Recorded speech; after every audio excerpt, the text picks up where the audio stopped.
We're the Plotaholics, a breakfast club of two. We're the Plotaholics, ripping plots apart for you.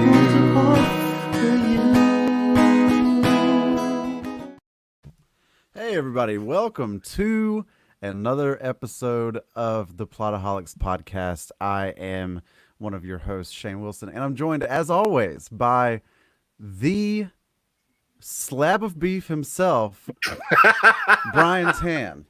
Hey, how's it going, everybody? We are the Plotaholics, and we are 1 year older. That's right, we are. And it's, it's a year that I'll always look back on fondly. As will I. Hey, to Anita Stewart joining us live in the chat. That's right. Yep. So if you're listening to this podcast as you normally would, then you'll probably notice a few things are different. We might sound a little different. And also we'll probably be interacting with whoever is chiming in. We are recording this live right now via Facebook and YouTube. So as part of our 1 year celebration. And so you might hear us interacting with some people that you maybe, I just didn't want you to be confused. Yeah, but you know what? We've been hyping this up for the last month and a half or so. You know, this was, Joe Compton chiming in. We've been hyping this up. When we came up with our schedule for 2020, we knew when we were going to celebrate the 1 year anniversary, and it was a matter of what film we were going to do and how we were going to set this up. So, these events have been in motion for a little bit, Shane.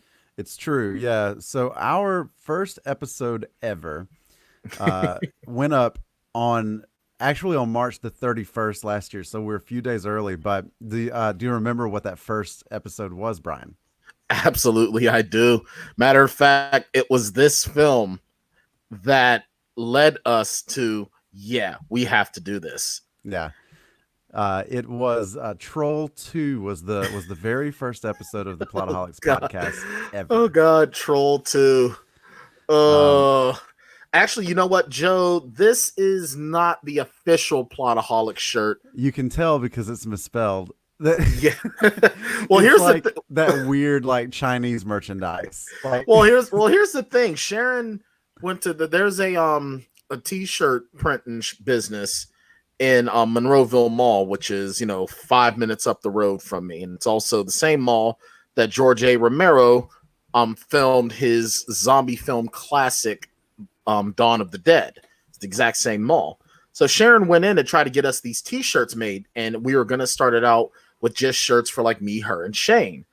She spelled it out right, but the printers did it wrong. And she didn't notice until I put it on. And she was like, wait a minute, I think it's spelled wrong. So, but I still rock this every now and again. It has our old slogan on the back too. We used to do the slogan for our first couple of months of film review from an author's point of view. And obviously we've sort of moved a little bit away from that slogan a bit. So in the coming weeks, we'll probably work on getting some new t-shirts printed up and made. Once we're not in quarantine and things of that nature. I will tell you that I've got some killer designs for shirts, but we just haven't quite pushed them out yet. But we will. Yeah, for sure. Brian, so we started with Troll 2. I was going to ask you, when you look back at the last year, what is your favorite episode of the Plotaholics podcast? You know what? I have to say that Troll 2 was actually one of my favorites. Because we were just we had no clue what we were going to do. Yeah. We had this mindset of how we were going to do this. Yeah. And because at first, for those that don't know, this was just going to be us doing all bad movies. Right. And Troll 2, we figured Troll 2 was the creme de la creme of bad movies because it is. It's got the biggest cult following of a horrible movie ever. And that is a huge deal. I still remember Troll 2 was the one episode that I actually did a lot of extensive research on. Yeah. We both watched the extra documentary about the movie, and we did a ton of reading about it. Yes, we did. I mean, we lived and breathed Troll 2 We for a did. long time leading up to this first episode. Because I think we put off recording that like what, about a week and a half? We were in in the planning stages for the Plotaholics for a really long time, because what the thing that was really important to me before we started was that we had a really clear brand, and Right. that when we launched, we didn't, like, of course there's going to be some evolving and some sort of shifting Some around. hiccups. Yeah, but I wanted us to have a really clear idea of who we were and what we were about when we launched. And so we kind of sat on it for probably a month, where Yeah. we were just kind of like bouncing ideas back and forth on each other, and like ideas for names and things like that. And yeah, and so the Troll 2 thing happened.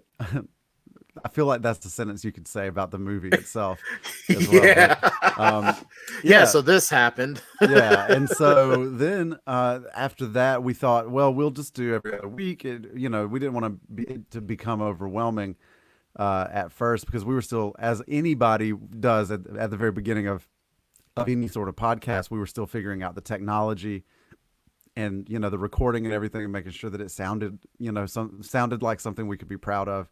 Those first few episodes are still a little bit of a hit, like still a little glitchy. Oh um yeah. Oh yeah.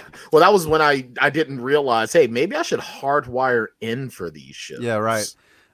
And then from that, the Plotaholics empire has just sort of grown to include the third Plotaholic, Joe Compton, who is Yep. offering us some written stuff over for the website. The website itself, which is something that I'm personally pretty proud of, that has come out of the last year as well. And then our occasional weekly live show, Yeah. occasionally weekly. Yeah, and that kind of sucks. So what's funny is, we're talking about glitches and so forth. I seriously just realized that where I try to like hardwire in for all these episodes, I'm still on the Wi-Fi for whatever reason, and I shouldn't be. I Oh, should be plugged directly in, and I'm not. But it is what it is right it now is. because we're going on. It So, is what it is. but yeah, Um, the website was a huge deal, I think, for us as well, because it just like all these things about the show just sort of just organically evolved. It wasn't yeah. like a forced effort. It happened the way it was supposed to happen, and it was just been really, really great. It's been one of my favorite endeavors of things that we do. Yeah, and honestly, like as a creative, and Brian, you can speak to this for yourself. I find that in the times when I'm not consistently pursuing some other piece of art that I'm trying to create, a book or something, that the Plotaholics has sort of grounded me and kept me productive, even when I wouldn't otherwise be producing something. So, Absolutely, I feel exactly the same. and it's sort of turned us both into students of storytelling in a slightly different way, because now we're looking at these movies, many of which we've both seen a bunch of times, but we're sort of looking at them with a different sort of eye. Absolutely, and I started to talk to you about this, but see, for everyone that doesn't know, we do have a rule that we do not talk about the film in question Yeah, until we go either live or we're recording. right. And even with Rocky, like Shane said, this is a movie that I've seen so many times throughout the course of my life. But when I watch a film for the Plotaholics, I see it from a different perspective, and it's almost like I'm watching it for the first time. So it's really sort of made me evolve as a movie fan. I'm not just a movie fan anymore. I'm not just a movie buff now. I really feel like I'm a movie analyst. No, Yeah, I analyze film now when I watch it, but when I'm not doing it for the Plotaholics, I'm just another fan. And I'm really glad that I can sort of make that to differentiate so that something that I love to do that I've done all my life doesn't become work. Not like the Plotaholics is work, yeah. but Yeah, I've thoroughly enjoyed this last year, and we don't want to get too bogged down in waxing sentiment. poetic and yeah, and sentimentality. Um, but yeah, I'm excited to see where we go in this next year. I think that it'll continue to sort of trend in the right direction. So Absolutely. We're not giving up yet, everybody. We're gonna go for another round. Yep. Well, you know what's funny is that I believe I read somewhere that a lot of podcasts don't even make it to like 20 episodes. Yeah, most podcasts actually, a vast majority of them don't even make it to 10. Yep, and we've beaten it quite a few times over. This is actually episode 42. Yeah. And this was something that we talked about in one of our previous shows, is that, you know, people are like, well, you guys do this show weekly and this is your 1 year episode. Why is it that there's only 42 episodes now? And it's like, well, because we used to do these every other week. We didn't start doing the once a week format until, I think it was August. What was it? Yeah, it wasn't until August. Joe Compton chiming in said his favorite episode was Top Gun. Danger Zone. I honestly, if we're talking about favorites, I think my favorite episode to record was Rise of Skywalker because I was so fired up. I busted Shane's chops about this the other day. Yeah. Shane seems to have a knack of trying to he uses like the Shane Wilson mind trick on me. He makes me hate things that I think I love. I was so excited to talk about Rise of Skywalker. I was like, I really love this movie. And then we talked about it. I was like, yeah, you're right. I hate this movie. Yeah, but I am going to go buy it. Recently. But I am going to go. Oh, Chuck Norris. Yeah, we did it with Chuck Norris too. I was like, man, I love those Chuck Norris jokes. And then Shane like, man, F Chuck Norris. I'm right there with White Goodman. Yeah, I think that I thoroughly enjoyed the Rise of Skywalker episode, partly because it was such a marathon. It was as long as the movie was. Yes. Oh my God, that episode was like it's also our most downloaded episode. Thank you to everyone for that. Let me get the official number if you don't mind me taking a nanosecond. The last time I looked at it was 234. Yep, 234 downloads. That was, very humbling to see. Yeah. So, it was a good year and a lot of good and a lot of bad movies that we looked at, and we've got another round of truly shitty movies coming at you this summer. We are foregoing our summer of blank, where we focus on just one actor or one performer over the course of the summer, and we're doing the shitty movie summer this year. Shitty movie summer is going to be amazing. Yeah, where each of us we're curating 1 month of films for everybody. So we're both getting 5. So for 10 weeks of the summer, it is going to just be an utter shit show. Literally. And yeah. I don't do you have that list ready or yeah, I can so Brian's month is June. So in June we go Break Into, Electric Boogaloo, No Holds Barred, Stone Cold, Class of 1999, and the A-Team. Followed by Shane's month of curated shitty movies, which kicks off with Samurai Cop, goes on to Hard Ticket to Hawaii, followed by Godzilla, All Monsters Attack, and then Fateful Findings, and we wrap the whole thing up, as I think is only appropriate, with The Room. Now, here's the thing. When I say, when I picked shitty movies, these are movies, like some of these are movies that I actually own. Like, I own all of my shitty movies. I own Stone Cold. I own Class of 1999. I own the A-Team. I mean, I love the A-Team. Doesn't mean it's not a shitty movie, right? Because it absolutely is. And Break Into Electric Boogaloo. Oh my God, that was like a huge staple of my childhood. Yeah. So I think that's our next big event. But we have a ton of cool stuff coming up. We're doing, some of last year's sort of Oscar nominated films. We're doing Once Upon a Time in Hollywood, The Joker. So we've got a lot of cool stuff coming up. Next week, we're going to be doing Weird Science. So we're going to go back into the 80s again. But for today, let's go ahead and get to our advertised content, Brian. We are pretty notorious for avoiding that as long as possible sometimes. So here is our advertised content. Rocky, the 1976 Sylvester Stallone vehicle. No, sorry, I was doing like a musical over while you were reading. I know, but I didn't want it to get cloudy. I wanted to enjoy your music. Oh, okay, cool. Uh, yeah, so this courtesy of IMDb for the uninitiated. A small-time boxer gets a supremely rare chance to fight a heavyweight champion in a bout in which he strives to go the distance for his self-respect. Brian, Rocky is one of those movies, it feels like, that originally was meant to be one standalone film, but it has turned into such a wide-ranging and just really long and successful franchise. Oh, sorry. Joe Compton. Chris Rock looks a lot taller in the poster.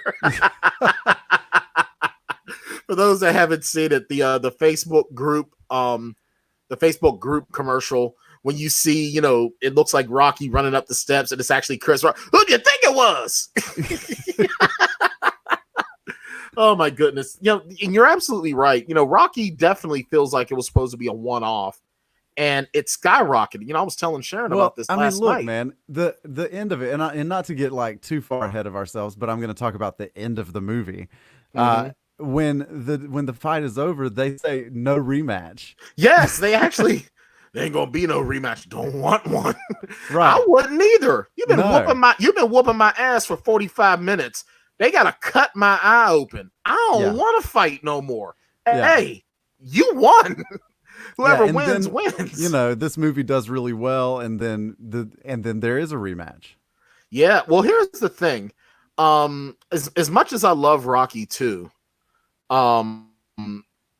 Rocky 1, I think it really catapulted Sylvester Stallone to the point where he couldn't not do a sequel. Right. And you figure that this was a time, Sylvester Stallone had to sell the dog Buttkiss in the film. That was his actual real life dog that he actually had to sell. And when the movie hit, the guy marked up the price so high. It's like, well, there's a special place in hell for you, buddy. Right. But I mean, Stallone was doing like bit parts and softcore porn and stuff. This was the film that really gave him a chance to be a real working actor. You know what I mean? And it was one of those, like, how could there not be a sequel? Yeah. But at the time, this was supposed to be a standalone. Let me ask you this question. What is the best Rocky movie? Oh, it's not fair. Well, the original is always going to have like that special place. Yeah. Like always. But of the sequels, I would probably want to go with Rocky 2. Yeah. However, Rocky 3 was the one that I was old enough to that was the first Rocky movie that I was old enough to understand. Yeah. And it had Mr. T. Joe says Rocky 3. Rocky 3 was amazing because the fresh was still on it. If Rocky would have stayed as a trilogy, you know what I mean? It would still be relevant today if Rocky would have remained a trilogy. Now, granted, you had Rocky 4, and that's when things started to get a little bit more silly. And but we got some great, one-liners, if he dies, he dies. And stuff like that. And but honestly, I kind of wish the Rocky franchise would have stopped at 3, to be honest. But then if that would have happened, then we wouldn't have gotten the Creed films, which I think are amazing. And Joe's right, man. The character Thunderlips and Clubber Lang, they definitely made the montage, and that's how we got a lot of those Rocky montages, was because of that. Yeah, you mentioned that Sylvester Stallone was doing some softcore pornography. In 1970, he was in a movie called The Party at Kitty and Studs. Nice film. It's an hour and 11 minutes long. I'm not sure you can stream it anywhere. But the poster, I'm sure he's made sure you can. The poster for it, which is clearly like part of a re-release, says Sylvester Stallone, star of Rocky, goes X-rated. And it even has the Italian stallion like on the cover. Here's the synopsis of The Party at Kitty and Studs. Kitty and Stud are lovers. They enjoy a robust sex life, which includes fellatio and light S&M. Specifically, Stud belt whipping Kitty, Three women come over for a party, and Studs services them one after the other. And that is your plot, ladies and gentlemen. For the party at Kitty and Studs, I think it's Sylvester Stallone's second credit on his IMDb page. Adult comedy drama. You know what? So this is definitely. I was young. I needed the work. Yeah, Sylvester Stallone stars in this film alongside other veterans of the scene like Henrietta Holm and Jody Van Prang. Oh, okay. Well, hey, I'm glad to see that the standout performance of this film was able to really go to better places. Kudos to that young unknown. Yes. What is he looking at? What is he looking at in this poster? Like, what is he supposed to be looking at here? Honestly, I can only assume that he's looking up the stairs at where these three young ladies have shown up at his house. Let me see if I can get this up because he's just sort of doing one of these things. He's just like what dude? What are you trying to gaze at? He's probably looking for the light at the end of the tunnel for doing porn. In general, it's kind of a weird cover at all. Like the here we go. I got it now. You got it? Yeah. It's just gonna give me 1 second. This is the cover for honestly, the title of the thing is barely even there. So it's Sylvester just Italian stuff. Yeah, right. It's not even the title of the movie is not even on the cover. Mick, I don't know what I'm looking at here. I mean, what do I see over there? It's true. I definitely don't want to picture Sylvester Stallone raw dogging anyone, to be honest. Well, and in this film, you had the opportunity to see that 4 times, if my math is correct, because Kitty plus the 3 young ladies that show up. Yeah, his name in the film is Stud. Oh my God! Talk about self-serving. Come on, pal. Right. So that there's your first random tangent. Because I try to prepare for these live shows and get the graphics and stuff ready. There's no way to prepare for some of this stuff. Hey, I'm Sylvester Stallone, and I'm the Stud. Yeah, so I'm creating on the fly. So, Brian, Rocky opens with, what struck me about Rocky as just as a fighter? What's that? He's just really good at getting his ass kicked. Oh, he is amazing at absorbing punishment. He's almost like Homer Simpson in that episode when Mo started training him to be a boxer. You're not much of a fighter, so your game is to let them punch you in the face until they can't lift their arms anymore, and then I can just nudge them over. That's literally Rocky's fighting style. Yeah, that's what I like to call concussion protocol.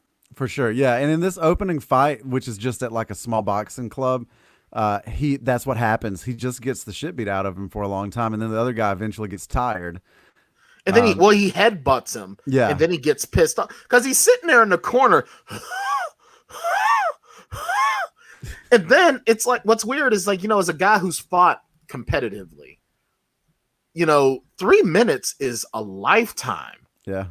And, so I can understand, you're winded, but I mean, he doesn't even have adrenaline keeping him up. It's just like he already pushed himself out before the first round is even close to being over.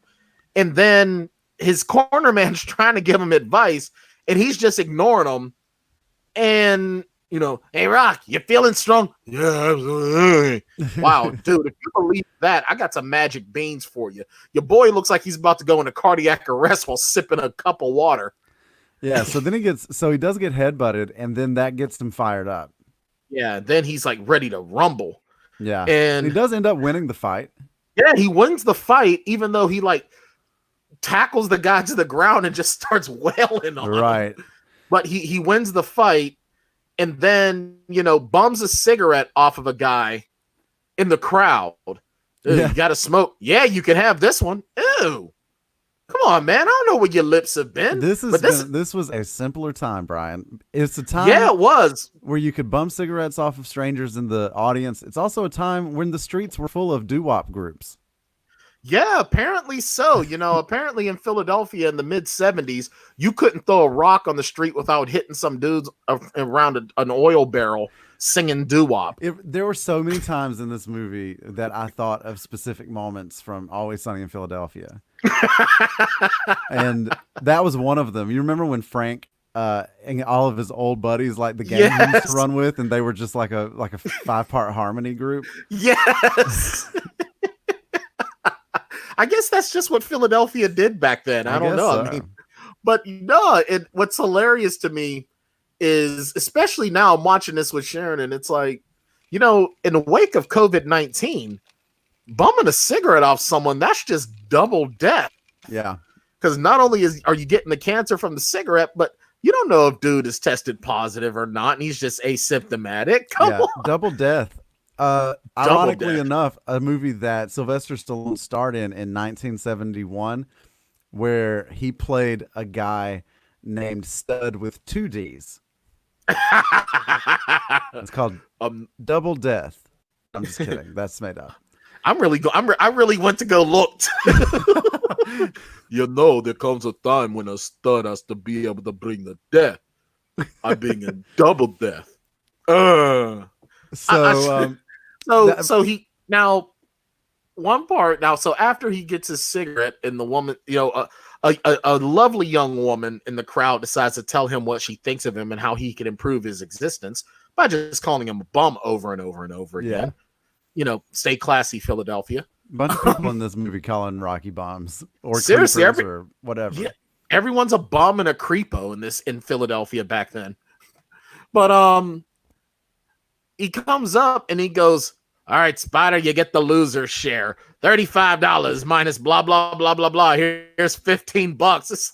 Sharon's like, "Wow, why even bother?" And I was like, "Well, it was a simpler economic time. $15 went further then." Yeah. And he was like, "Balboa, you get the winner share. $60 minus locker fee, shower, towel, corner man, blah." I'm like, damn, you're just taxing for everything. Right, yeah. Why don't you just get them for wearing shorts? The gym would end up making pretty good money off of a night of that, because they're getting all the ticket sales, but then they're also getting all of these like fees and taxes from every fighter on the bill. So I'm serious. When do I fight again? I don't know. 2 weeks. It's like, yeah, so I guess Philadelphia is also full of people that want to be boxers. But then keep in mind, and this is a cameo that it takes place in the movie. Joe Frazier, Smoking Joe Frazier at the time, was one of the most popular boxers in the world, and he's from Philadelphia. Mm-hmm. So I'm pretty sure back then there was a huge business market for boxing gyms and little club promotions like this. Right. So this is probably, now granted, I've only been to Philadelphia once in my entire life, and I've tried to block it out. Same as every trip I've taken to Cleveland. I've been to Philadelphia once, and I thought it was all right. Yeah, well, were you in West Philadelphia, born and raised? I wasn't. Okay. What about? I wasn't any of that. Oh, okay, cool. But I was also not around in the mid 70s. I came along later, so I can only guesstimate, how that worked. But yeah, so they're making some money, and then we see, Rocky walking the streets. And this film is a lot of establishing shots. Well, I wanted to talk tell a lot us the story. Yeah, Philadelphia becomes such an important character in the story itself, right? Like you can't divorce this movie from this city. No, you can't. And I think that's one thing that's really lost in the Rocky films as they go on, where Philadelphia is less of a character in Rocky 3. Yeah. In Rocky 4. And Philadelphia doesn't become a character again until Rocky 5. Well, and I think that's a movie that's very underappreciated. Part of what happens with Rocky 4 is that it becomes this sort of globalized conflict, right? Like it becomes a political statement. Right. Yeah. And when you start to do that, then you lose the place, at least the localized place, and it becomes more like US versus Russia, which is like too big. Yeah, I agree. And Philly doesn't become a character again until Rocky 5. Mm-hmm. And I think that's why I like Rocky 5 so much, is because we go back to the gritty roots of Rocky. Yeah. And I love Rocky 5. I don't care what anyone says. I really liked Rocky 5. Mm-hmm. I mean, I'm not going to say it's a favorite of the series, but it's not that, oh God, it's not Attack of the Clones. Right. It's really not. And then even in Rocky Balboa, Philadelphia is still kind of a character in its own way. Like we get to see the life that he's made for himself. And in Creed, Philadelphia gets to become a character. And I think Philadelphia is probably one of the most important aspects of this series. Yeah. And it definitely is of this film, because there's so much of like street level stuff that gives this movie such texture, and life. This is there are a lot of movies that take place in cities, but it doesn't feel like it's taking place there. Yeah, because they only want to do establishing shots of like the nice areas, where this takes you into the lower income areas, the slums, the docks. Well, and that's what I love about this. Some of the longer sort of montage-y moments where he's running and stuff, you can sort of see he runs past those big, the big iconic landmarks. But he always originates out of that front door in the slums, which I really, really love. And I especially loved how they did it in Rocky 2. It was really well done. The cinematography in this film, it's among the best. Mm-hmm. It's among the best in modern film history. When I say modern film history, I mean within like the last 45, 50 years. Yeah. Because the film industry obviously really began to sort of change to what it is now in that mid 60s coming into the 70s. Yeah. So, when I say modern film history, I'm meaning about like, I'll even go as far back, say 1965, 1966 to now. Yeah. And it's because the cinematography is our narrative without exposition. Yeah. And even when we go to Rocky's apartment, he goes, he's walking alone. He's got no one with him at all. And he goes to his apartment and he doesn't say a word when he gets into the apartment, except for telling a bad joke and talking to his animals, but he's being a regular person like we all do when we're alone. And then we just see he's living in this small little studio apartment. All he has are his pets and the radio and just pictures of himself. And he's always looking at himself in the mirror like, yep, you're absolutely right. And I think the Karate Kid did it. And this one thing, and I'm going to get back to my point before I get sidetracked, is that, both of us kind of roll our eyes a little bit at overt exposition. Mm-hmm. This film doesn't do that at all. Like, No. we don't ask, well, where are Rocky's parents? Well, obviously he doesn't have any at this point, because look at where he's living. If he had parents, wouldn't he have a better life situation? Right. If he had anything, wouldn't his life be better than what it is? We find out this is a lonely guy. Yeah. Yeah, and again, the movie doesn't really have to tell us that. It shows us that. Even just, the fact that he's coming in and drinking what's left at the bottom of an old open beer before tossing the bottle, like there's something about this guy who had to bum a cigarette from a stranger who's drinking what's left at the bottom of an open beer that tells you all you need to know about what his station in life is. Absolutely. And I mean, even going into that apartment is just garbage. Yeah, I mean, granted, it's his, but it's just there's a ton of attention to detail there, just in terms of even making the refrigerator look, dirty, and yeah, they do a really nice job. And there's this, even when he's hanging out with Adrian later, and she's like, "I want to call my brother," and he's like, "I'll call your brother," and he like opens the window, and he's like, "Yo, hey, Paulie, your sister's with me. I'll call you later." It's like, there's no way in hell Paulie's gonna hear that. Yeah, that's such a funny moment to me. It really is. Yeah, and I definitely want to get to that part. When we get to that part, this was one of the scenes that remember when I told you before we went on air, I said that when I watched this movie this time around, I noticed a lot of things from a different perspective. Yeah. That's one of them. Yeah, well, let's go ahead and talk a little bit about Adrian because he goes to the pet shop, um, and and this is where we meet her, um, Yeah. and she is quiet, and this is the image that I have of her. This is from later in the film with the scene that you were just talking about, but she's quiet, she's meek, she's shy, um, and Rocky is taken with her. Talia Shire she is an actress that I don't feel has gotten anywhere near enough acclaim. Mm-hmm. She deserves so much more acclaim than I mean she gets her fair share of acclaim. Do not get me wrong. But I mean, feel like she should get her more. big films are almost all Rocky adjacent.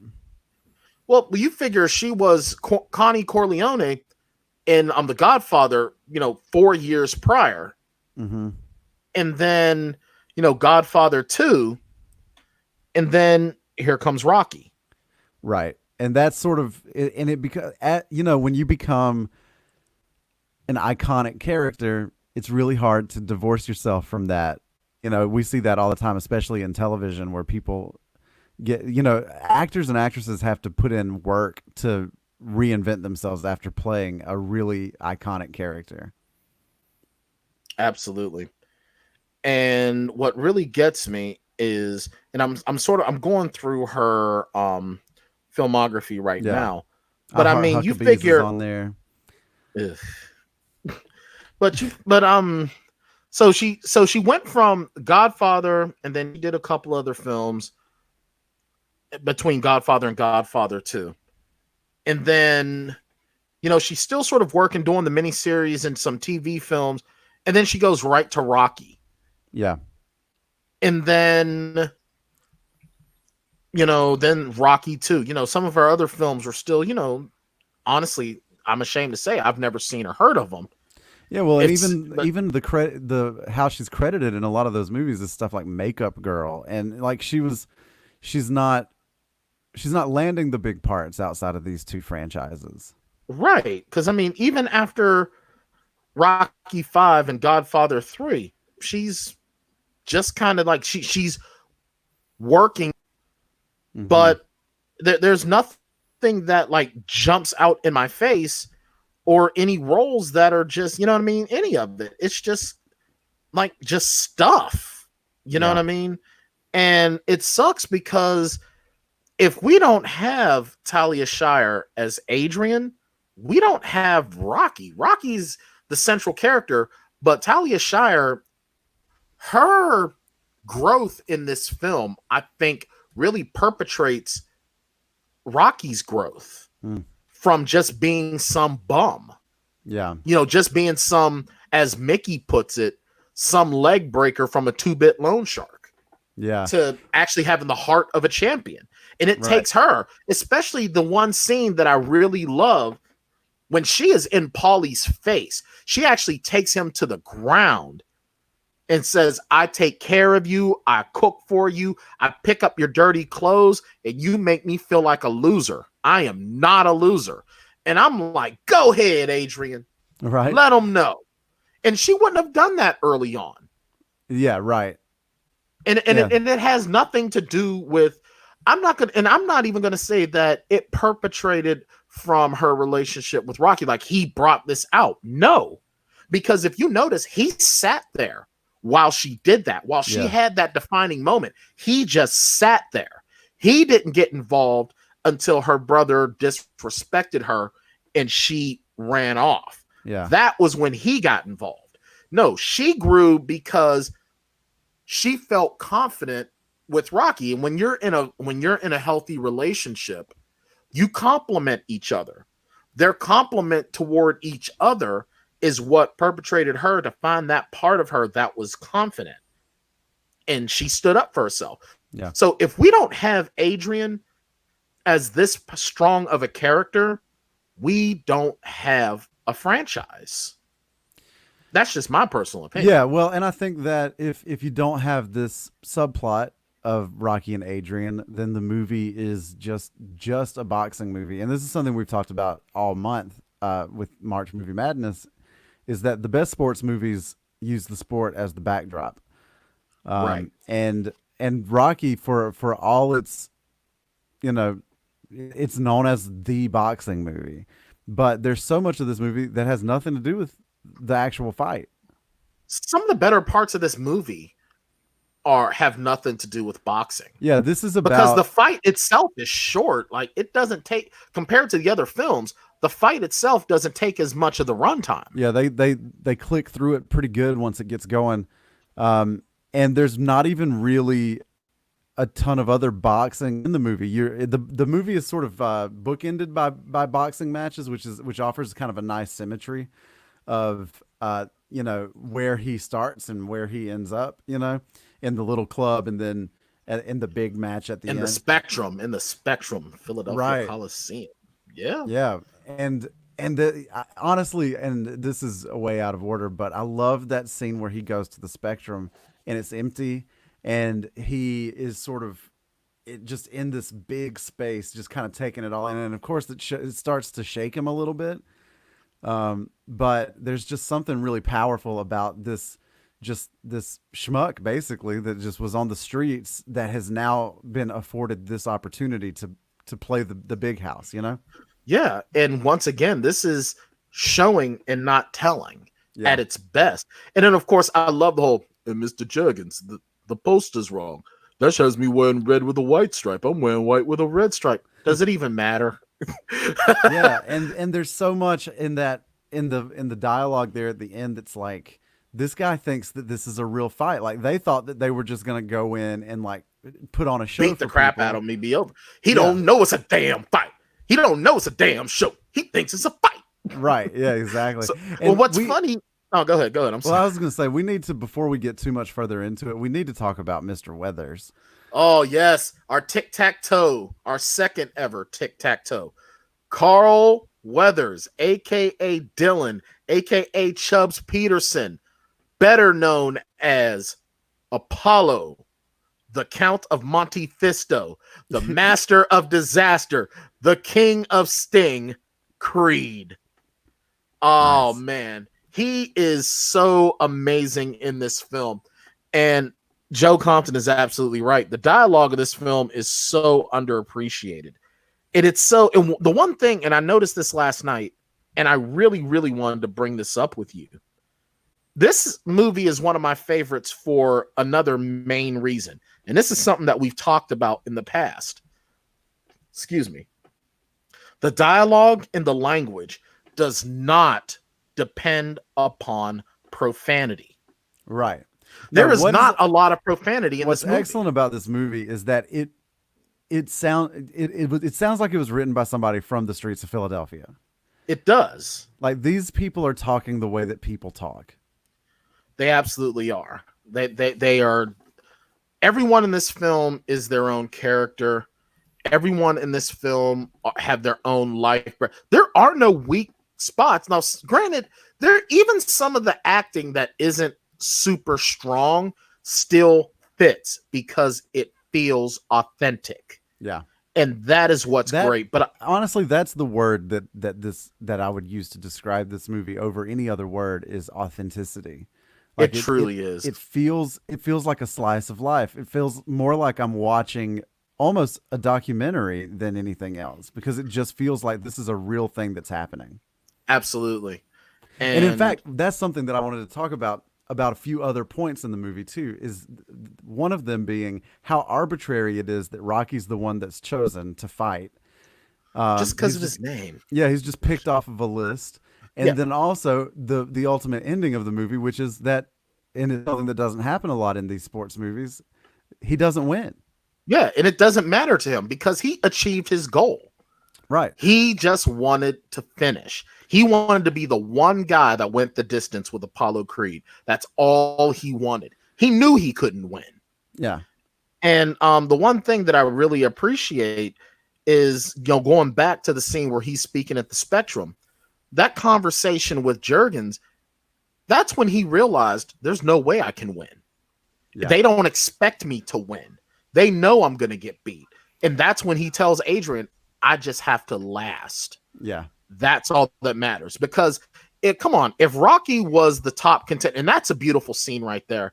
Yeah. And these two had such amazing chemistry. They are one of the first power screen couples for me. Yeah. But if Rocky had been the top challenger, they would have gotten his outfit down to the detail. Oh, for sure. Yeah. If he's anybody, and also, originally they thought that they were just looking for sparring partners for Creed, and ultimately that's what they were looking for. They just wanted to put him in trunks and put him on the big stage, but they just wanted a glorified sparring partner. Exactly. And when we start getting to the boxing talk, we got to talk about Burgess Meredith as Mickey. Burgess Meredith, who a lot of people would think that his career was Rocky, but I mean, he did so much other stuff. But Mickey is like in this, I'm gonna make up a new word for this. Are you ready? Uh-huh. In this Quinturino of awesomeness of our main characters. You have Rocky, you have Adrian, you have Apollo, you have Mickey, and you have Paulie. Now, these 5 individuals. Are you talking about Quinturino Tarantino? Well, Quinturino Tarantino, Ichabod Marker, actually. Ichabod Marker. Yeah. Excellent. Because these 5 characters are what really create this. Grumpy Old Men. He was in Grumpy Old Men. He was the voice of Globulus in G.I. Joe the movie, which to me was probably one of the most amazing animated films of all time. And he was also the head Vendigum in Santa Claus the movie with Dudley Moore. And he's done so many other films, but Mickey as a character, he really set the stage for the gruff, inspirational leadership guy. I mean, come on. We just did Goon last week. Ronnie Hortense, you mean to tell me he's not a foul-mouthed version of Mickey? Come on. Right. Yeah, for sure. And there's so much in this movie about. I love Mickey, and I love this exchange, and we're not going to play it, but yeah, we'll get in trouble. Yeah, right. But tell me what you don't like about me. You're not ready to hear what I don't like about you. You want me to tell you? Yeah, I want you to tell want to know right now. Oh yeah, he's just like, that's what I just said, you dumb insert racial slur here for Italians. All right. Yo, you've been on me for the last 10 years. I want to know why you don't like me. You don't want to know.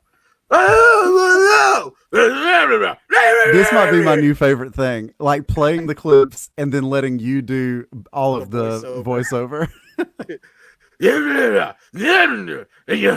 threw it all away to be a leg breaker for a 2-bit loan shark. It's a living. It's a waste of life. and that is such a great exchange as well, because. And I was thinking about this after I watched the movie. The scene when he gets this shot and Mickey comes to his house. Yeah. And he's trying to talk him into being his manager. And this was the scene that explains, and it shows the dynamic of Mickey and Rocky in the next 2 films. Right. Mickey always had the affection for Rocky. Yeah, absolutely. But Rocky wasn't giving his best like Mickey thought he should. And it's like, if I can't lead you to water, I can't make you drink. Right. And well, and there's so much about Rocky that, I mean, is reminiscent of any of the underdogs in any of our other films. He's an underachiever, but what can he really do? Right. He's muscle for a loan shark, but that's because he's strong. Like in the date scene with Adrian, he talks about how she's shy and he's dumb. And it reminded me a lot of Doug and Goon, right? How he was completely aware of his own limitations, right? And so he was just trying to make the boxing club wasn't paying him enough money to be a boxer, right? So he had to find other ways to supplement that income, right? And I mean, he was doing just all that he could do, and I think that in Mickey's eyes, it was like, if you would have just asked me for help, yeah, I could have done so much more. But instead, this is the route you took. And it's like, and Mickey even said, if you needed help, why didn't you just come to me? Yeah, and I think this, it's a product of how we as men communicated, and sort of the evolution of how we communicate as men from this film to now. yeah. You know what I mean? Like Mickey's just saying, why didn't you just come to me? And Rocky's mindset is, well, you saw me suffering. Yeah, well, that's weakness, right? Like to come and ask for help is weakness. Right. Well, you even heard, you know, if Rocky's dad is saying, you know, you ain't got much of a brain, so you might as well use your body, goes to show he didn't have an upbringing that actually told him how to communicate his feelings. Yeah. Like, I'm surprised Rocky isn't a worse human being. Yeah, honestly, he's a pretty good dude. For the most part. Oh yeah, he means well, because we even see when he goes to work, he's collecting money. Yeah. And he's supposed to break the guy's thumb. Yeah. But he doesn't do it. And the guy ends up, I think, being more afraid because he doesn't break his thumb. Yeah. And of course, you should have planned ahead. Right. I love that. Like this is some of that where it's like the acting doesn't feel good, but it's very authentic. Yeah. You know, but what's your name? Bob?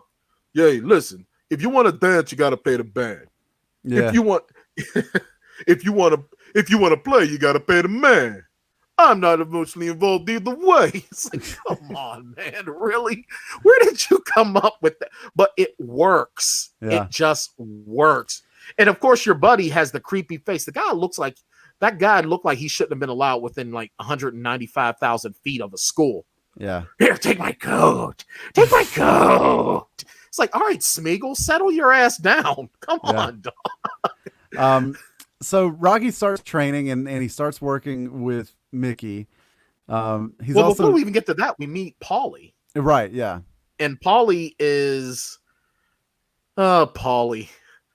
You know, and Rocky describes Paulie perfectly in Rocky 3, but we even see it in this film.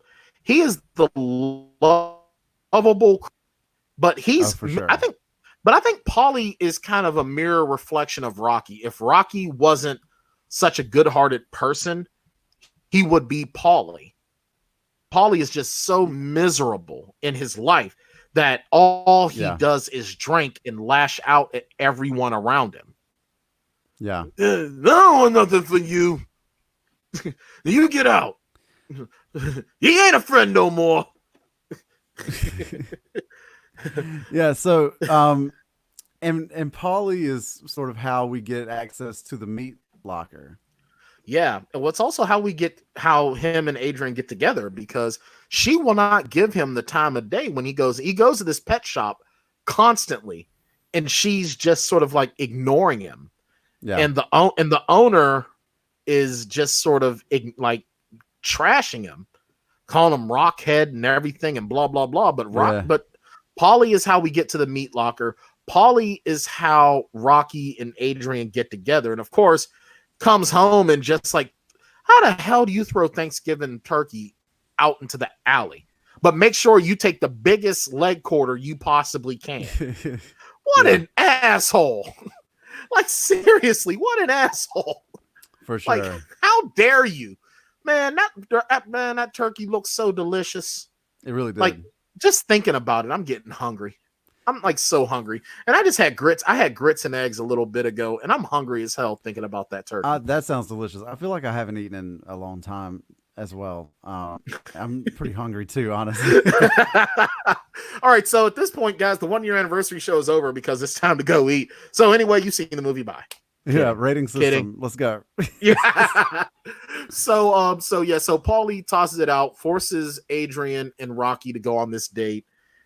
And it's another great scene. We learn so much about Rocky, but again, this exposition is so authentic and genuine because it's two people getting to know each other. We're getting to know more about Rocky the same time Adrian is. Yeah. And this is just a really nice exchange. This entire sequence of this date is really nice. It really is, because he just wants time with her. Yeah. As it ends up feeling. It does. Now, is this where you wanted to talk a little bit about some other things that you've noticed in this movie? Yeah, one of the things I notice as we go further along in this sequence, and Adrian, he gets Adrian to come back to his apartment, and it's like he almost, if he wasn't such a good-natured person or whatever, it's almost like a predator is trying to lure someone into his home Yeah, and won't let her leave it was because kind of feeling that way to me at times as well, honestly. she doesn't want to go in.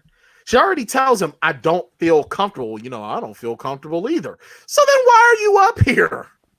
I mean, Yeah. come on. Yeah, it's not a good look, really. Well, and it's one of those things that it's a scene that's sort of been recontextualized because of our current situation culturally, Yeah. Yeah, I mean, sure. I'm sure back then that was considered okay, but that wasn't just awkward. That was ding, ding, ding, call the police. She said no. She said no. Predator, predator, predator. But Well, and even the kiss, honestly, like for a while made me feel kind of weird until she started to like show physically that she was into it. Like that felt like a pretty forced moment. this is probably the only sequence that I don't truly like because it feels very uncomfortable. Right. Now we are, I think, meant to believe that she's just timid and et cetera, et cetera. But I feel like it doesn't play well at this point. It really does. This is the one part of the movie I think that doesn't stand the test of time. Right. This agree part completely. right here. This part right here, because timid is one thing, but no means no. And how many different times does she have to say no? She should, I mean, if as soon as she's like, oh, hey, I have to go home, I don't know you well enough to be going to your apartment. Yeah. That should have been, all right, well, hey, I'll walk you home. I'm glad we had a good time. Because she was already receptive to him while they were ice skating and such. But it's like he sort of forced the issue. Yeah. And like look at this. Like she's trying to get away and he won't let her and he traps her. Yeah. And it's like it's not a good look at all. it really isn't. Like, you don't, if you just happen to see this, you've never seen the film before, you don't have the audio. I mean, she looks terrified. Yeah, she won't make eye contact with him. And it's like, come on, this doesn't. I mean, this might have been considered okay in the 70s, but now it's just This so moment hard. to me was pretty tough to watch, honestly. I could skip past this on playthroughs in the Yeah. future because for me it really feels like, and I kind of feel bad that I'm like over analyzing it, but it kind of puts a little bit of an asterisk on their dynamic because Yeah. it's like he's almost forcing. He's On some level, if you believe that she likes you, then like you make a move. But if she starts to fight it, you can't do that anymore. You got to walk away.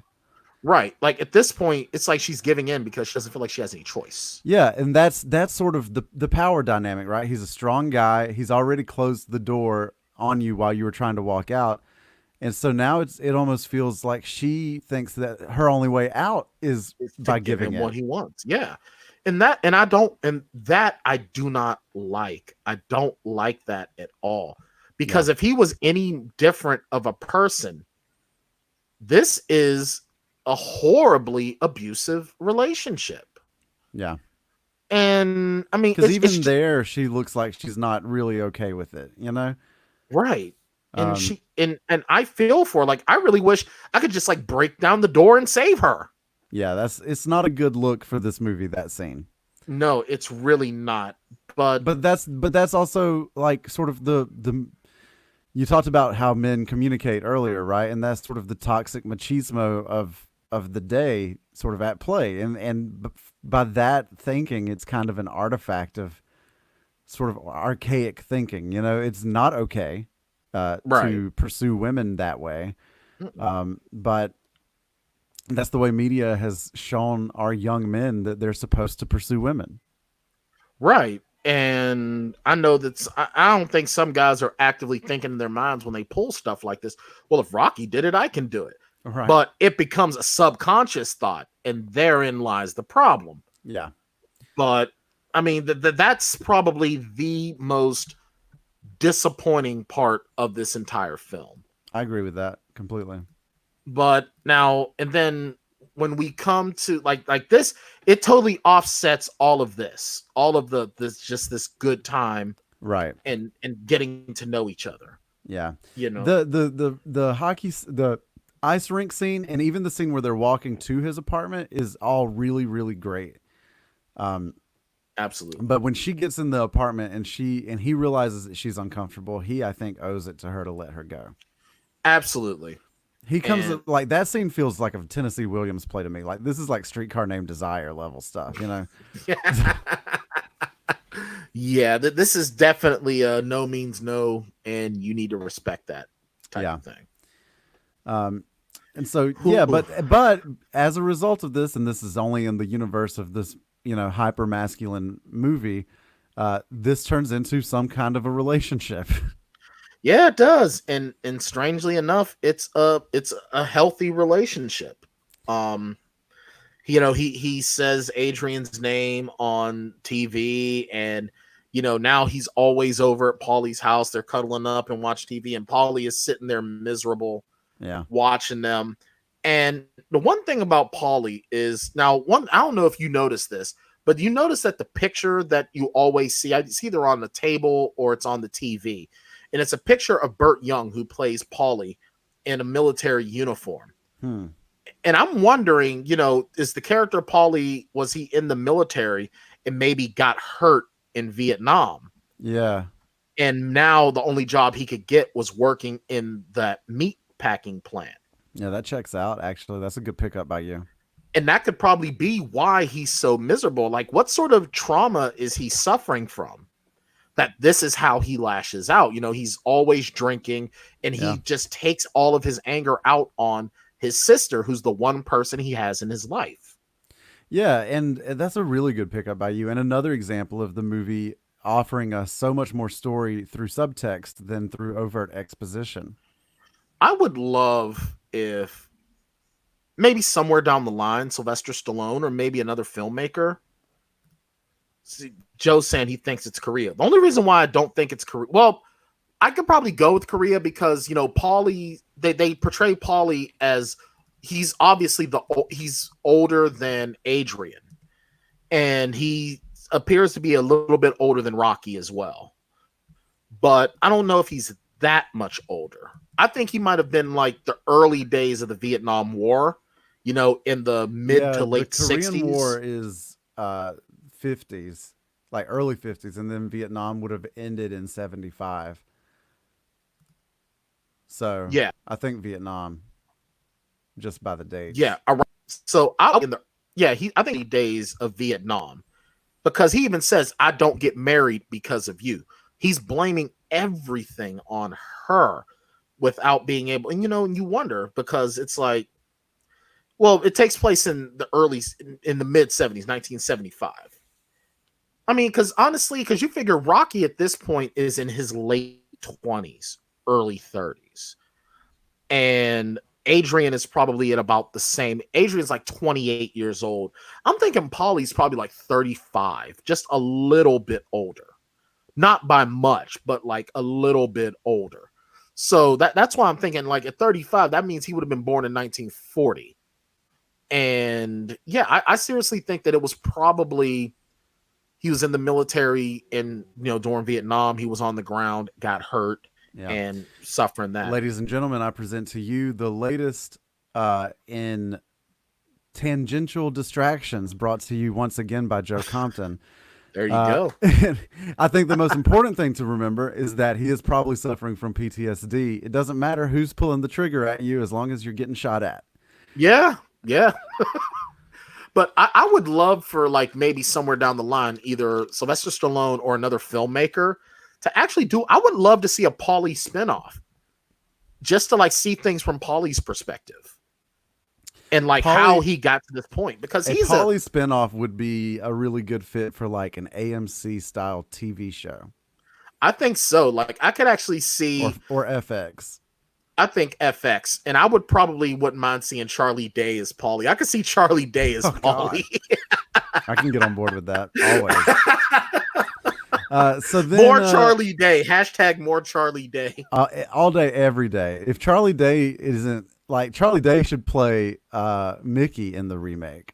There you go. Or in the Pauly show. That he would be an excellent young Mickey. God, yes, he would. I would just love to see him. And then of course when he puts the chicken out, hey, like this looks stupid, Mick. Hey, you have a degree in bird law, sir? No, you don't. So then we get, the old fashioned training montage as we start to, build up. Yeah, because women weaken legs. So, we have to have the training montage. And we've sort of checked all the other boxes now, right? Like we've got Rocky in a healthy I never noticed that. relationship. He's carrying bricks while he's running. That's so badass. That is old school. Yeah, it is. Yeah, a lot of this training montage is very old school. And I love it too, because, having weights makes your punches a lot faster and stronger. And hey, Rocky, while you're running, here's an orange. Yeah, well, you gotta keep the sugar up, But and this is another one of those examples of how he runs around town, and you see all of these great landmarks. But the way that it's filmed is that he's just a guy, and that just happens to be there, He's just some dude running. No one really knows who he is until now. Every time I see this, my shoulders hurt because there's no way my shoulder would put up with one that. Arm push-ups. Yeah, my shoulder would not put up with that. Ryan on The Office tries to impress Mindy at one point by doing these one arm style push-ups like that, and it is so sloppy. It really is. And this is an amazing.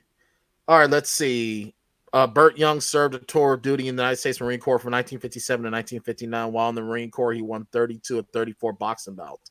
Because Burt Young is a badass. Didn't you see freaking Back to School with Rodney Dangerfield? Burt Young is a badass. He bench presses back football players, for God's sake. Come on now. Yeah, and so we are getting ready then to go fight. I love this scene. I love this. Where he's like, yeah, I'm jogging. I'm jogging. But yeah, that's such a great scene. And I love, and you talk about establishing shots, and I love the scenes in this montage where things are zoomed way out. And so you see the city around him. I love the ships. I love how he goes in this next gear and he's just gone. And I love this. Like, this is the scene. Yeah, the running up the stairs at, I think that's the Philadelphia Art Museum. Yeah. Because when he first started doing this run, he couldn't make it. Yeah, earlier in the movie, he couldn't quite get there. And then here we go. Yeah! Way to go, Chris Rock. That's it. Yeah, congratulations. And you know what? I love that scene in Rocky 2 where, like, the cool dynamic between this one and the second one is all these kids are looking at him like he's so special, and they're following him like he's freaking Forrest Gump. Yeah. And when he puts on the afterburner that time, that one little kid's like, I'm hanging with him. He's like, screw you, kid. I'm gone. Right. My name is Rocky Balboa, and I'm the fastest man alive. Right. Sorry, I've been watching Flash a lot. And so then we finally get to the fight.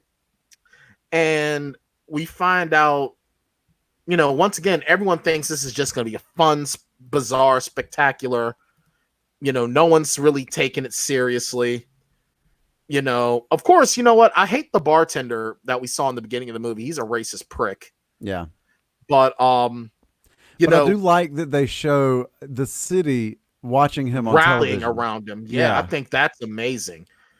And, I love how Apollo Creed comes to the ring. I think it's so cool. And I guess I got to get a little bit socio-political for a second. It just goes to show, black folks loving a country that sometimes doesn't love us. Right. And, Apollo Creed is very patriotic. Like, his patriotism and pride is what led to his downfall.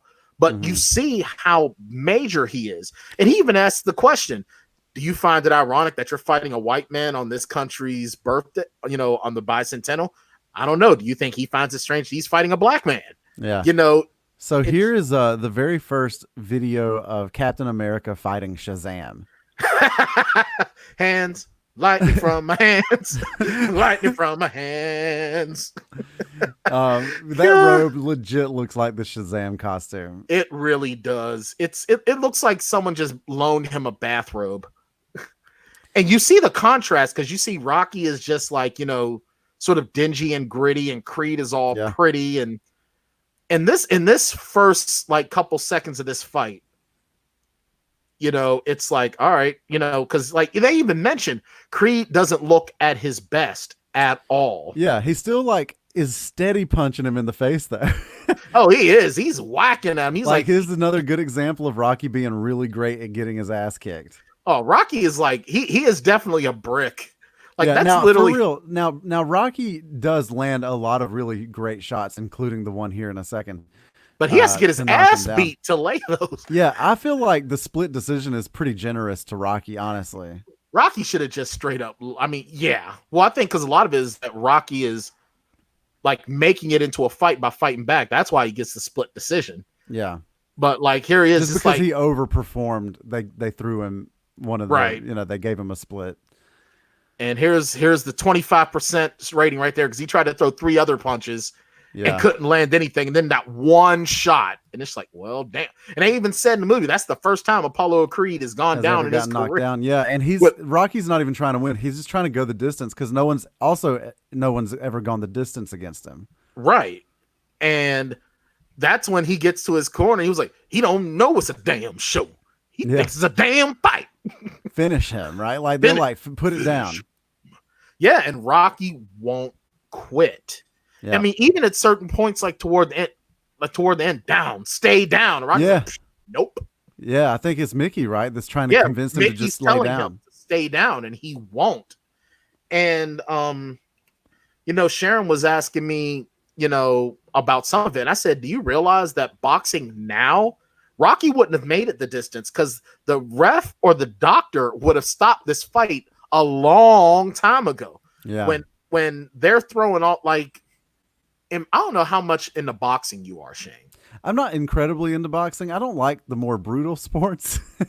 Fair enough. It's not really my thing. I prefer boxing to MMA though. Fair enough. Well, here's the thing with boxing.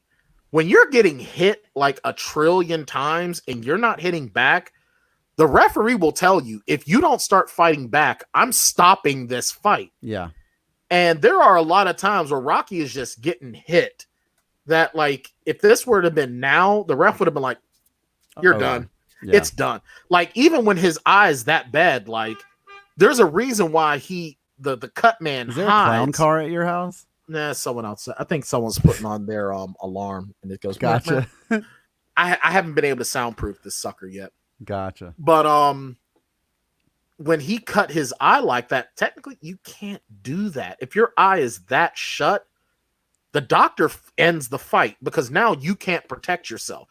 That's why in Creed, if you remember in Creed, when he's tapping his head and hiding it, he's telling him how many fingers he's showing because he can't see out of that eye. Yeah. So, but this is a film of endurance and spirit. For and sure. Rocky exudes it. Well, and Apollo shows it too. He does. Because, like, they both get messed up pretty good here.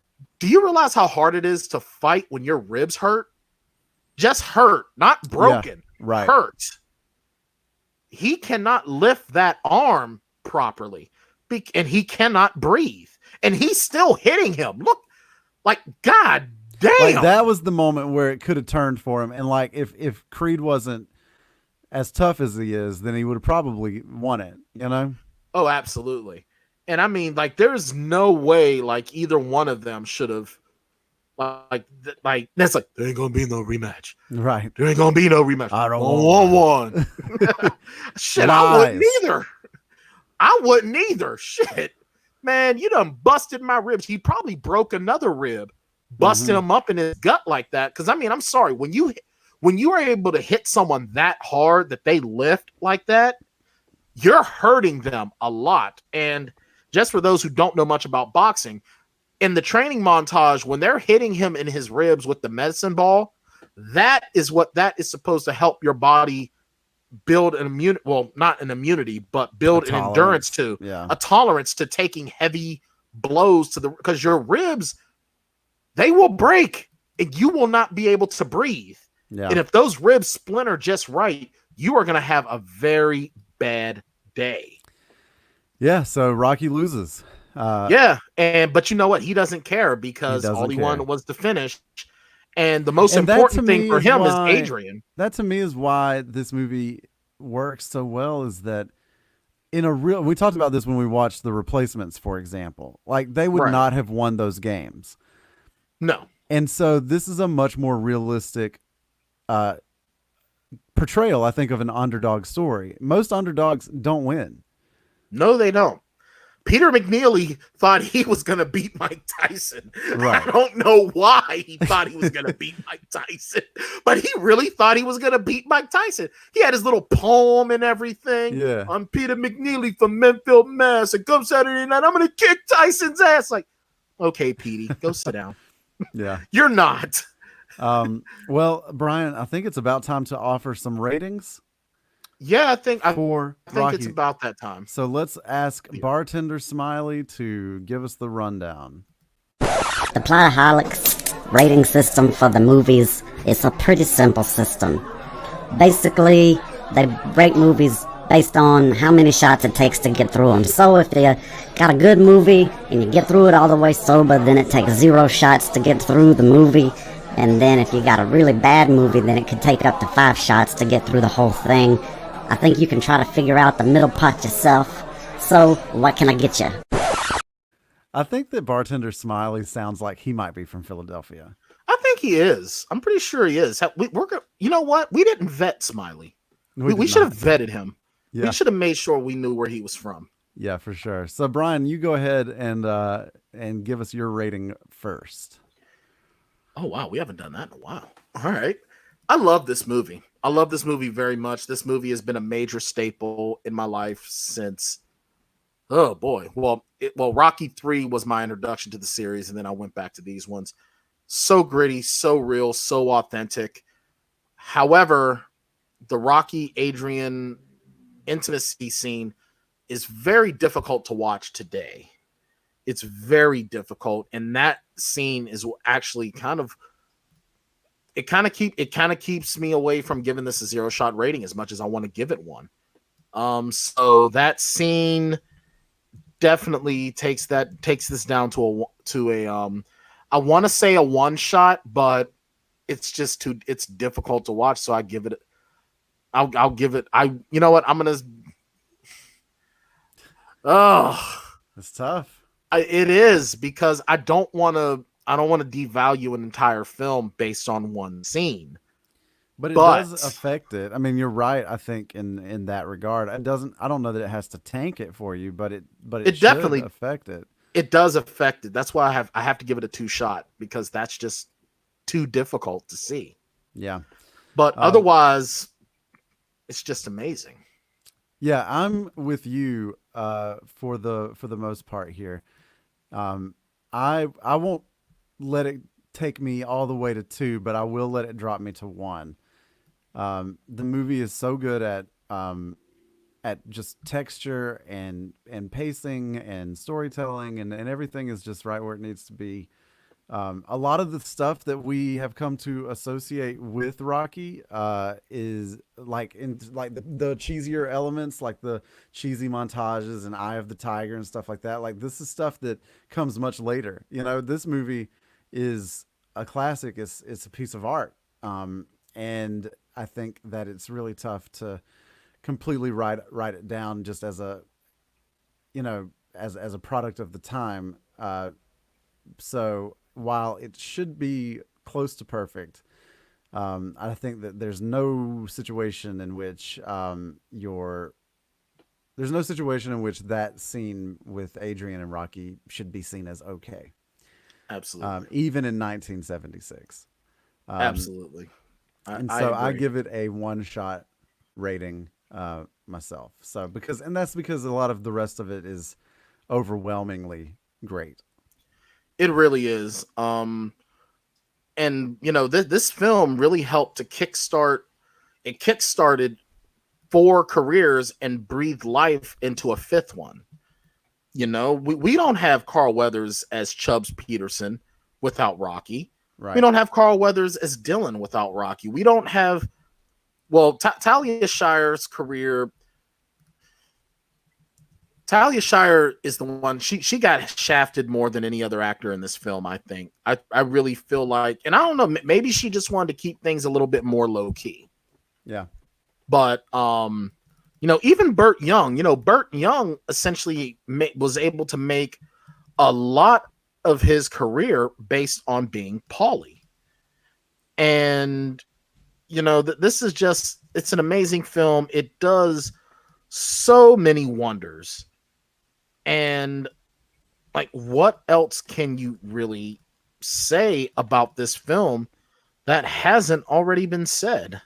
Yeah, it's been talked about a ton for sure. 40 years, 40 plus, almost 40 years. Well, Yeah, more than so- 40 years, almost 50. Sorry. It's a great film. If it wasn't for that one scene, I would just be like, this is one of those ageless films. If it wasn't for that one scene. Right. Yeah. So there you have it. The Plotaholics ratings for Rocky on this, Brian, our 1-year anniversary. Rocky gets 2 shots out of Brian and 1 shot out of me. So, do you have anything else, Brian, for the folks at home? Yeah, I just want to say thanks to everyone that's been with us for this last year. You guys really make this worthwhile. Shout out to our super fans that are always interacting on our Facebook page. You can follow us on any social media at Plotaholics. You can see them there on, well, it looks like the right-hand side of my screen, so it should be the same for you as well. You know, but yeah, thank you to all you guys that interact with us, that watch our shows, that give us insight. You know, we do this for you guys, and, you know, like, share, and subscribe. And, hey, here's to many more years, man. I mean, you know, Shane and I talked about this. We're in this for the long haul. And, and if things continue to trend in the direction that they have trended over this first year, I think that we'll probably be with it for a little while. I think so. I mean, I'm to the point now where this has become such a major part of my life that I can't imagine not doing this. Yeah. Yep. So, I mean, our growth has been nice and slow and steady, and I never dreamed that we would be here a year ago. Yeah. Well, and yeah, I don't know. It's just been a lot of fun, and I do look forward to continuing. And this week, Brian, as long as, you know, and we haven't really mentioned this since we've been on today, but as long as we are still in lockdown mode over COVID-19, we will continue to bring you the weekly Plotaholics live show. We're doing that on Tuesday nights at 6 p.m. You can find 6 that 6 p.m. Eastern. Yeah, 6 p.m. East. You can find that on Facebook Live and also over on our YouTube channel. We'll be covering just, you know, the week's most important pop culture stories. Lately, it's mostly been about what movies are canceled or coming out to video on demand, but it's still a good way to hang out and connect with you folks while we're all sort of having to socially distance ourselves. Absolutely. And, you know, shout outs to, you know, Anita, Joe, Mike, Katrina, you know, everyone that, you know, that just follows us, keeps up with us. And that's right. You guys are the true MVPs. Yeah, absolutely. You are. You know, you guys make Mickey look like he's just standing still. Like that. That's what Mickey looks like when he's standing still. That's right, and he's not happy about it. No, he's not. I'm telling you that Scully is not happy. Nope. So next week we're going to be doing Weird Science. That's right. Which is going to be awesome because Weird Science, we almost got Weird Science into our A's film, sort of jumping off of the new year, but didn't quite make the cut. And then, of course, we're actually going to get to a film after that Shane has never seen before. And I'm excited to get him in on that. And that is 1990, I want to say 1996, the Black Circle 1997's Black Circle Boys. Yeah. You've been pumping this one up since we started this thing. Yes, I have. Actually, if you actually take the time to listen to our theme song, Mm-hmm. Black Circle Boys is mentioned in it. And I That's right. threw that in there for a reason, because that film, Shane, is one of Donnie Wahlberg's first films. And that's actually a great, like 1997's Black Circle Boys. It's a great movie. I cannot wait for you to watch it and for me to get your perspective on it, because it is a great movie. Well, I'm very excited. So Yeah, that's in about 2 weeks' time. yeah, and stay tuned to the Plotaholics long enough, and you might get us to review the Sylvester Stallone classic. Hey, what am I looking at up here? I mean, I don't know what's going on. I honestly don't even remember the name of the movie, and it's not on the case. Like I don't. I think it's like Kitty and Stud throw a party. Kitty. Yeah, there you go. So, It's right up there with Zach and Miri make a porno. Yeah, right. So yeah, cool, man. So we will see you guys on. Oh, wait a second. Does that get Robert Downey Jr. into tic-tac-toe? Which one is that? I don't know, Brian, but I will tell you, I intentionally ignored Joe's comment. Okay, fair enough. Yeah, to try to avoid another waste rabbit so hole. much time. We waste so much time on. We haven't even done a Robert Downey Jr. movie. I think that he's arguing for Endgame and then the Road to Endgame episode as two separate things. Oh no, we did do Endgame and we did Infinity War, didn't we? We didn't. We did a bonus episode about all of the Marvel movies with Joe. Oh, well, that doesn't count. Yeah, the bonus episode doesn't count. So if you're counting that, No. Joe, no, because if you, Sorry. I mean, if you want to use that as your like strict barometer, then we did Robert Downey Jr. Tic Tac Toe because we talked about all of those Iron Man movies and that. So yes, absolutely, we did. Okay, so Infinity War, I don't know. yeah, get out Stuff. of here. Yeah, stop with the Get outta distractions, here with that. Joe Compton. Yeah, come on, Joe Compton. I'm declaring moratorium on Tic Tac Toes. We got Carl Weathers. We're not doing another one. We got to. We don't need any more. It's all good, Joe. We appreciate you tuning in, and we love that you are an avid supporter of our, train of thought leaving the rails. So, with all way to add to it. That being said, we will see you guys on Tuesday for Plotaholics Live at 6 p.m. Eastern Standard Time. And we will talk to you guys again on the next episode of the Plotaholics podcast, wherein we will discuss the 1980s science classic, Weird Science. Are you doing that to your face because I've got like scraggly quarantine beard? No, I'm doing sign language. Oh, gotcha. Yeah, I'm doing sign language. I'm trying to learn sign language. Oh, it looked like you were trying to tell me to shave. No, I wish I could have a beard right now, but if I did, then I couldn't put on my CPAP mask. Gotcha. So, all right. Well, Brian, as Joe says in the comments, happy first year. Happy first year to you. And we will talk to you guys again real soon. Later, guys. We're the Plotaholics, a breakfast club of two. We're the Plotaholics, ripping plots apart for